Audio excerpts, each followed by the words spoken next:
verified that. We have not yet verified the Russian military units are returning to their home bases. Indeed, our analysts indicate that they remain very much in a threatening position. And the fact remains, right now, Russia has more than 150,000 troops encircling Ukraine and Belarus and along Ukraine's border. An invasion remains distinctly possible.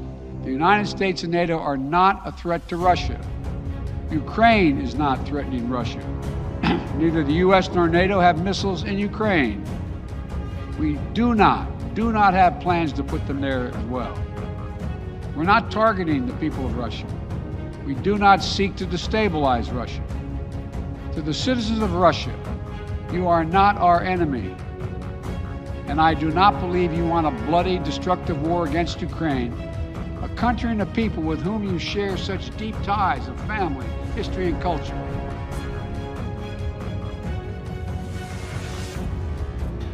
Putin akan mengambil Moldova kalau Ukraina dapat ditaklukkan dalam waktu yang sangat singkat. Itulah ringkasan informasi sebelum informasi kali ini. Kalau Ukraina takluk dalam waktu cepat kurang dari 1 bulan paling lama setelah diluncurkannya serangan, maka itu disebut kemenangan penaklukan di pihak Rusia. Fakta lapangan saat ini sudah memasuki hari ke-11 pertempuran Ukraina dan Rusia. Pertanyaannya, kok sampai sekarang nggak jatuh juga itu Kiev? Padahal targetnya dalam 4 hari Kiev harus jatuh. Dalam pelajaran bernegara, maka perang antar negara harus dibahas strategi keduanya yang sedang berperang tersebut. Apa strategi Putin dan apa taktik rencana berikutnya kalau rencana pertama tidak jalan?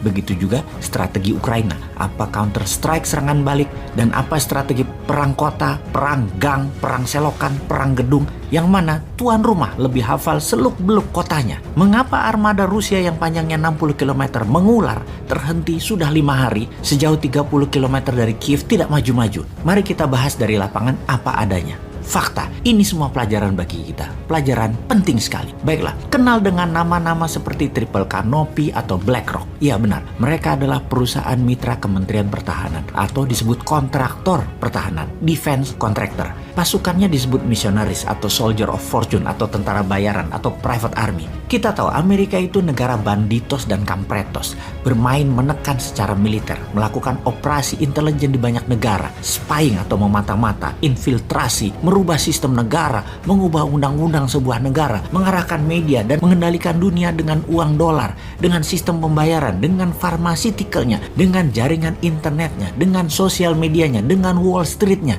dengan film-filmnya, dan masih banyak lagi war tool Amerika itu punya. Kemudian banyak perang yang dibuat oleh Amerika dengan sengaja sebagai create demand dalam tanda petik. Sekali lagi, kata kuncinya adalah create demand. Misalnya, virus sebagai biological warfare adalah create demand. Demand terhadap vaksin dan vaksinnya sudah tersedia. Climate change atau climate warfare adalah create demand di mana artificial food sudah disiapkan. Perang Afghanistan misalnya sebagai create demand alat perang. Mesin perang yang akan membuat industrial military kompleks Amerika jadi masuk gigi 5 gaspol produksinya, itu pun create demand. Kekampretan Amerika itu menarik. Rusia diberi sanksi dengan dibekukannya aset Rusia di Amerika dan di seluruh dunia. Alasan pembukuan aset tersebut karena Rusia menginvasi Ukraina. Beberapa waktu yang lalu, Amerika juga membekukan aset Afghanistan. Karena apa? Karena Amerika menginvasi Afghanistan. Nah ini bingung kita. Coba bagaimana? Bingung kan kalian? Langkah Putin didukung banyak orang saat ini. Walau terlihat kejam membantai warga sipil, itu lebih dikarenakan kekesalan atas tingkah pola Amerika yang sudah lama membantai, membunuh, mematikan, dan membatasi dunia yang sekarang ada lawannya, yaitu Putin. Putin jadi orang yang melawan hegemoni Amerika setelah Tiongkok sejak 2013 melawan hegemoni Amerika dari sisi ekonomi. Oh iya, padahal sejak tahun 2017 Bosman mengingatkan, hayu Indonesia jadi negara besar pakai MMT tanpa hutang lagi ke Tiongkok dan Amerika supaya bisa seperti Rusia. Namun sayang, Lord bukan Putin. Ya sudah, tunggu aja new main nanti tanggal mainnya ya. Kembali ke Soldier of Fortune, kontraktor pertahanan Amerika ini. Amerika kalau perang, setelah perang Vietnam, cara perang mereka ubah. Bukan selalu memakai tentaranya, tetap disubkan ke kontraktor pertahanan atau private army atau tentara swasta. Triple Canopy, BlackRock, dan banyak lagi mereka membangun tentara swasta ini dan mendapatkan pekerjaan dari Kementerian Pertahanan Amerika atau DoD, Department of Defense-nya Amerika. Jadi Ketika di Afghanistan, di Libya misalnya, tentara swasta ini masuk bersama tentara resmi Amerika dengan berbagai tujuan yang berbeda. Salah satunya adalah yang resikonya tinggi, private army ini yang masuk. Jadi sekarang kita bicarakan mengenai tentara ini di Ukraina, Missionaries Army ini. Private army saat ini dikirim NATO, ada yang dari Inggris, dari Amerika, dan negara NATO lainnya yang dalam 7 hari ini semakin banyak. Diperkirakan sudah 16.000 pasukan terlatih ini masuk. Dan juga dalam 2 bulan terakhir, Ukraina mendapatkan kiriman senjata, amunisi, shield pelindung tubuh, dan banyak lagi senilai lebih dari 21 triliun rupiah dari berbagai negara NATO, terutama Amerika, dan barang ini semua sudah masuk ke Ukraina. Maklum, anak ciptaan Amerika yang bernama Zelensky saat ini sedang teriak-teriak kebingungan. Oh, oke, maaf, urusan anak Amerika ini kita bahas di video berikutnya. Sekarang kita bahas dulu para misionaris ini. Tentara bayaran ini nanti akan jadi gerakan insurgensi, gerakan perlawanan gerilya dalam kota. Inilah gerakan yang Putin paling tidak sukai karena membuat perang akan panjang. Masuknya private army ini ke Ukraina membuat Putin berang. Jenderal lapangan Rusia, Majen Andrei Sukhovetsky, tewas diduga ulah sniper dari para misionaris ini, dan banyak lagi serangan satu-satu membuat tentara Rusia dalam posisi bertahan. Apapun itu, kita harus terus belajar.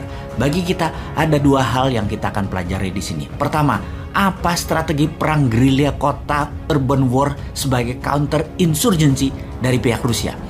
Rusia akan memainkan strategi apa? Itu yang setiap saat ini dimonitor oleh para intelijen pertahanan. Yang kedua, strategi bernegara apa yang Putin akan mainkan di permukaan untuk strategi mengalahkan sanksi ekonomi yang mulai memukul rakyat Rusia di dalam negeri Rusia. Sanksi ekonomi Rusia dilakukan seperti pesawat datang dan keluar dari Rusia, dari dan ke Rusia dilarang. Transfer SWIFT diblok. Negara Rusia mungkin punya shadow banking, namun rakyat Rusia yang di ATM bingung.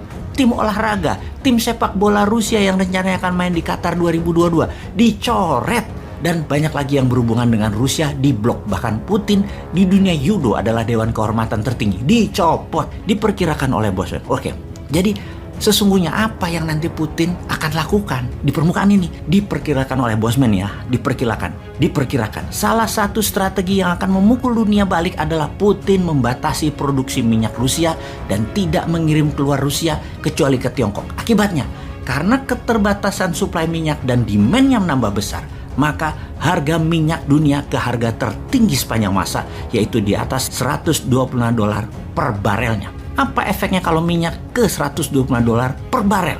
Bisa tumbang itu Amerika serta seluruh dunia karenanya. Putin intinya main sangar aja. Kalau kita, you're happy to correctly use the most strong and robust language to describe the crimes against humanity of Vladimir Putin, but you will not use the same strength of language when it comes to describing Israel's treatment of the Palestinians, when it is now being documented and detailed by 2 of the most respected human rights organizations in the world, and indeed has been alleged by dozens and dozens of non-governmental organizations, and to be honest, anybody who looks honestly at the decades of brutal, inhumane persecution of the Palestinians, successive assaults on Gaza, the annexation of their land and territory, the systematic application of apartheid rules, you don't want to even use the word apartheid. Never mind sanctions. 5 days sanctions against Putin and his thugs, 70 years of oppression by the Palestinians, and it wouldn't be, what was the word you used?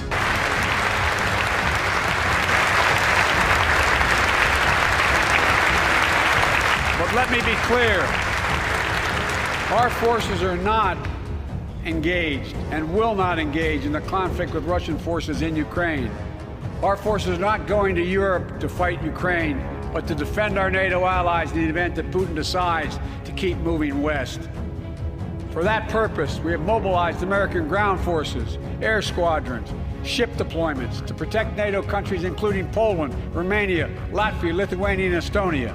And as I've made crystal clear, the United States and our allies will defend every inch of territory that is NATO territory with the full force of our collective power.